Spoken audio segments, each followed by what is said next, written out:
Hello students, बात करने जा रहे हैं provisions for urban growth.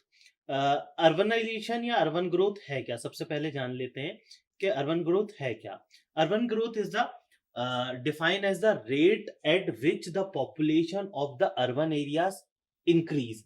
In this result urbanisation which is the movement of people from rural area to urban area.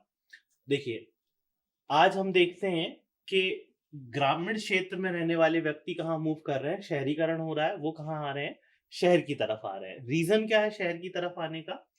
कुछ एक points हैं, जैसे कि मान लीजिए आप पहला तो है जॉब, कि भाई शहर में आपकी इनकम ज्यादा हो जाएगी, जॉब मिल जाएगी, अच्छी जगह कहीं वर्क कर पाएंगे।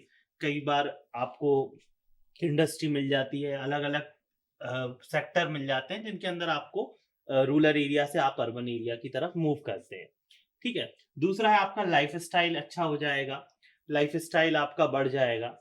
साथ ही साथ आपको सर्विसेबिलिटी मिलने लगेगी। फॉर एग्जांपल, अच्छे हॉस्पिटल, अच्छे स्कूल, कॉलेजेस, यूनिवर्सिटी, मतलब आपकी एजुकेशन भी इंक्रीज हो रही है, एजुकेशन का लेवल भी बढ़ रहा है, आप शहर में आ पा रहे हैं। साथ ही साथ आपको वहाँ पे सर्विसेबिलिटी, जैसे हॉस्पिटल या आपको ट्रेन फैसिलिटी, एरोप्लेन फैसिलिटी, ऐसी कई फैसिलिटी आपको शहर में मिलने लगती है, जिसके कारण क्या होता है कि गांव का व्यक्ति मूव कर रहा है किस तरफ? शहर की तरफ।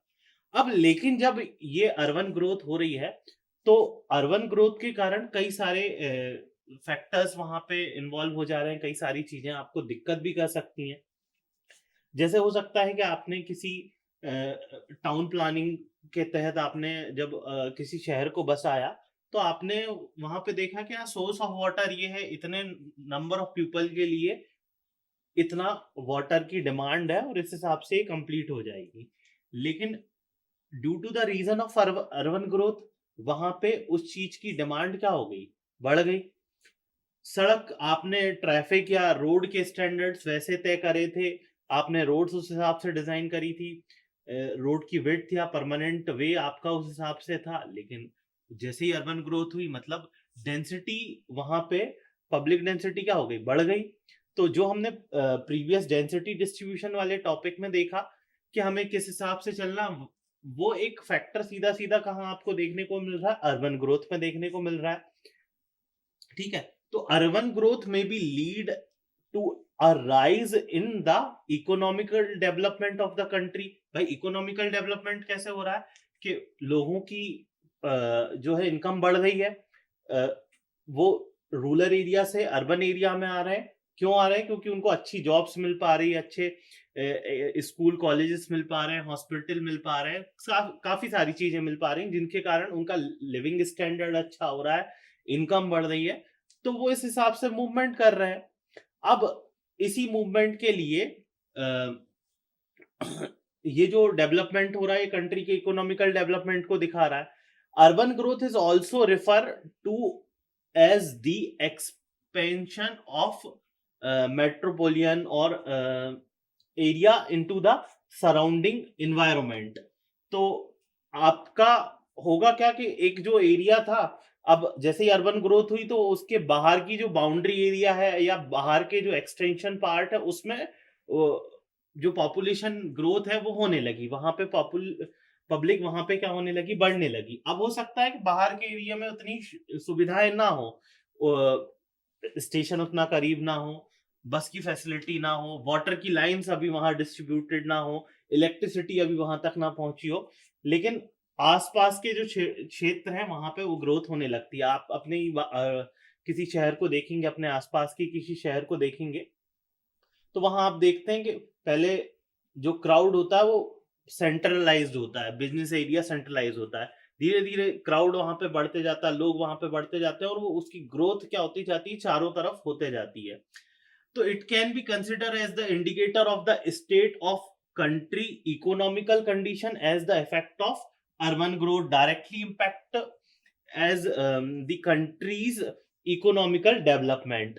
The more of the metropolitan area growth, uh, the more employment in the generates in, and in this way economic growth also take place. तो आप ये तो देख रहे हैं कि अर्बन ग्रोथ होने के कारण या अर्बनाइजेशन होने के कारण कंट्री को इकोनॉमिकल डेवलपमेंट तो वहां पे देखने को मिल रहा है। लोग बढ़ रहे हैं, उनकी इनकम बढ़ रही है, वहां पे आपका डेवलपमेंट हो रहा है, लिविंग स्टैंडर्ड चेंज हो रहा है, बढ़ रहा है, आपको वहां पे सर्विसेबिलिटी अच्छी मिल पा रही है। लेकिन इन्हीं चीजों के साथ साथ क्या हो रहा है कि आपको वहां पे ये जो अर्बन ग्रोथ के कारण कई चैलेंजेस फेस करने पड़ रहे हैं। जैसे वाटर की डिमांड आपकी वहां पे इंक्रीज हो गई है, वहां पे आपकी इलेक्ट्रिसिटी की डिमांड इंक्रीज हो गई है, रोड की डिमांड आपकी बढ़ गई है, आपका वहां पे जो सारा का सारा स्लज निकल के आने वाला है या वेस्ट निकल के आने वाला उसको भी डिकम्पोज करना या उसको भी आपको कहाँ पे रखना है या उसको रीयूज में कैसे लेके आना है, तो वो सारी चीजें यहाँ पे देखने को मिलती हैं। तो जिसके लिए कुछ प्रोविजंस और गाइडलाइन तैयार करी जाती हैं। जब हम किसी शहर को बसाते हैं या हम किसी टाउन प्लानिंग को करते हैं, तो उस टाउन प्लानिंग को करने से पहले हम ये देखते हैं कि धीरे धीरे इस टाउन में ग्रोथ होगी तो कितने मार्जिन अभी हैं। एक उदाहरण के तौर पे हम रोड को लेके चलते हैं कि जब हम किसी रोड को बना रहे होते हैं, हम उस रोड को तैयार कर रहे होते हैं, जब हम उसकी सेंटर लाइन करते हैं, अलाइनमेंट करते हैं या रीअलाइनमेंट करते हैं बने हुए रोड का, तो हम जो ट्रैफिक का वॉल्यूम आज है उस ट्रैफिक के वॉल्यूम पे नहीं करते। हम ये देखते हैं कि पिछले 5 ईयर में क्या ट्रेंड रहा है, किस हिसाब से इंक्रीज हुए हैं number of vehicle, medium vehicle कितने बढ़े हैं, हैवी व्हीकल कितने बढ़े हैं, लाइट व्हीकल कितने बढ़े हैं, और अगले 5-10 साल में उसका ट्रेंड क्या होने वाला है, ताकि अगर हम आज किसी चीज को डिजाइन कर पा रहे हैं तो वो अगले 10 साल तक भी उसे यूज किया जाए, उसके एक्सटेंशन की जरूरत ना पड़े। ब्रिज के केस में भी हम ऐसे ही लेके चलते हैं कि अगर हम कोई ब्रिज को डिजाइन कर रहे हैं, हम किसी रोड को डिजाइन कर रहे हैं, हम किसी वाटर टैंक को डिजाइन कर रहे हैं, तो हम वहां पे फैक्टर्ड वैल्यू को लेके चलते हैं कि कुछ जो इंक्रीमेंट होंगे उस इंक्रीमेंट के हिसाब से आज से 5 साल या 10 साल बाद उसका यूटिलाइजेशन हो पाए। इस चीज को देखते हुए हम क्या करते हैं, लेके चलते हैं। तो ये आपका क्या कहलाता है, अर्बन ग्रोथ या अर्बनाइजेशन कहलाता है। Thank you so much.